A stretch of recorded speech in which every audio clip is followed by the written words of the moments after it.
Assalamualaikum warahmatullahi wabarakatuh. Selamat datang di channel Bu Guru Berbagi. Kali ini Bu Guru ingin mengajak kalian untuk belajar materi perjuangan mempertahankan kemerdekaan NKRI pada muatan pelajaran IPS kelas 5, tema 7, subtema 2.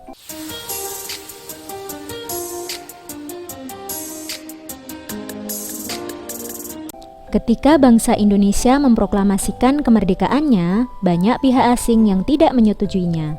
Pihak-pihak asing tersebut antara lain sekutu, terutama Belanda dan Inggris. Demikian pula dengan Jepang. Banyak tentara Jepang yang masih tersisa di Indonesia tidak mengetahui bahwa mereka telah kalah dan menyerah kepada sekutu. Selain itu, mereka juga belum tahu bahwa Indonesia telah merdeka. Tentara Inggris atau AFNEI yang dipimpin oleh Jenderal Sir Philip Christison sebagai perwakilan sekutu di Asia Tenggara ditugasi untuk melucuti senjata tentara Jepang di Indonesia dan membebaskan tawanan sekutu. Tentara sipil Belanda atau NICA datang kembali ke Indonesia dengan membonceng Inggris. Mereka tidak menghormati kedaulatan bangsa Indonesia sehingga terjadi perlawanan rakyat di mana-mana untuk mempertahankan kemerdekaan Indonesia. Perlawanan tersebut melalui dua cara, yaitu perlawanan fisik menggunakan senjata dan perlawanan diplomasi di meja perundingan. Berikut ini adalah contoh-contoh perlawanan fisik yang dilakukan di berbagai daerah. Yang pertama adalah Pertempuran Surabaya. Pertempuran Surabaya terjadi pada tanggal 10 November 1945. Oleh karena itu, setiap tanggal 10 November diperingati sebagai Hari Pahlawan. Insiden ini berawal dari tewasnya Jenderal Malabi, pemimpin sekutu. Tokoh yang terlibat yaitu Bung Tomo, Gubernur Suryo, dan Kolonel Sungkono. Perlawanan fisik yang kedua yaitu kejadian Palagan Ambarawa yang terjadi pada 15 Desember 1945 di Ambarawa, Jawa Tengah. Kemudian setiap tanggal 15 Desember diperingati sebagai Hari Infanteri Nasional. Insiden ini berawal dari sekutu mempersenjatai tawanan yang sudah dibebaskan dan membebaskan orang-orang Belanda secara sepihak. Tokoh yang terlibat yaitu Kolonel Isdiman dan Kolonel Sudirman. Perlawanan fisik yang ketiga yaitu Medan Area, terjadi pada tanggal 10 Desember 1945.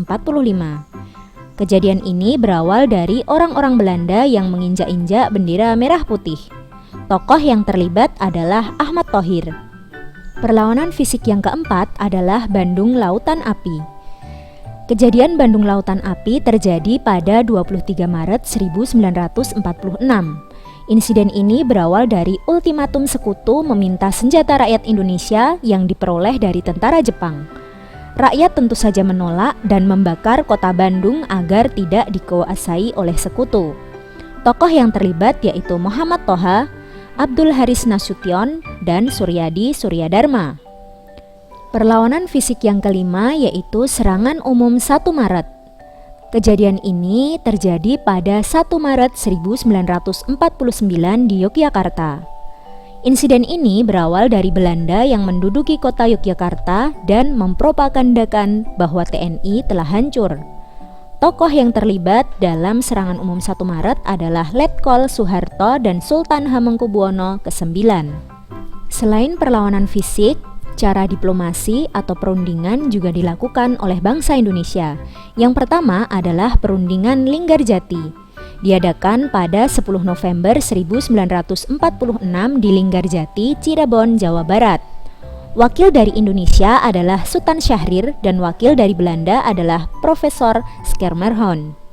Hasil perjanjian Linggarjati adalah Belanda mengakui secara de facto wilayah Republik Indonesia meliputi Jawa, Sumatera, dan Madura.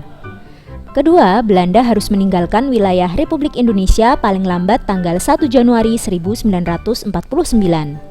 Ketiga, Belanda dan Indonesia sepakat membentuk Negara Republik Indonesia Serikat atau RIS. Dalam bentuk RIS, Indonesia harus tergabung dalam Persemakmuran Indonesia-Belanda dengan mahkota negeri Belanda sebagai kepala Uni. Namun, Belanda mengingkari perjanjian ini dan melancarkan agresi militer Belanda yang pertama pada tanggal 21 Juli 1947. Agresi militer Belanda adalah serangan yang dilakukan oleh Belanda untuk merebut kemerdekaan Indonesia. Cara diplomasi yang kedua yaitu melalui Perjanjian Renville yang diadakan pada 17 Januari 1948 di atas kapal Amerika Serikat Renville yang sedang berlabuh di pelabuhan Jakarta.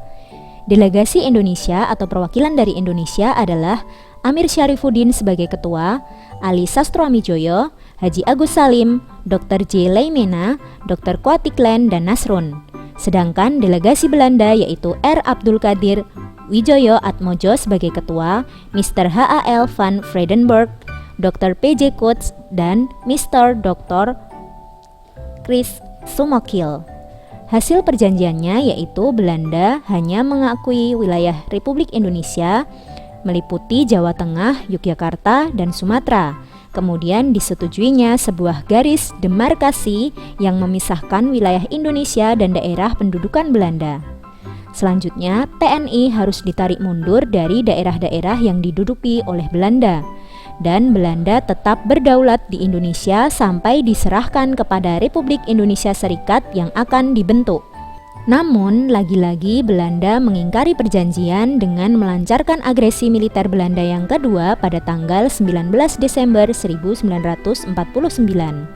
Cara diplomasi yang berikutnya adalah melalui Perjanjian Rumroyen yang diadakan pada 17 April 1949 di Jakarta. Delegasi Indonesia bernama Muhammad Rum dan delegasi Belanda bernama Van Rooyen. Hasil perjanjian ini adalah yang pertama, Belanda menyetujui kembalinya pemerintah RI ke Yogyakarta. Yang kedua, menghentikan gerakan-gerakan militer dan membebaskan semua tawanan. Yang ketiga, tidak akan mendirikan atau mengakui negara-negara yang ada di daerah yang dikuasai oleh Republik Indonesia sebelum tanggal 19 Desember 1949 dan tidak akan meluaskan negara atau daerah dengan merugikan Republik Indonesia. Yang keempat, menyetujui adanya Republik Indonesia sebagai bagian dari negara Indonesia Serikat. Dan yang terakhir, mengusahakan agar konferensi meja bundar segera diadakan sesudah pemerintah RI kembali ke Yogyakarta. Sekian penjelasan dari Bu Guru Berbagi. Terima kasih telah menyimak video ini dengan baik. Jangan lupa tinggalkan jejak positif dengan like, komen, share, dan subscribe. Wassalamualaikum warahmatullahi wabarakatuh. Sampai jumpa pada video-video berikutnya.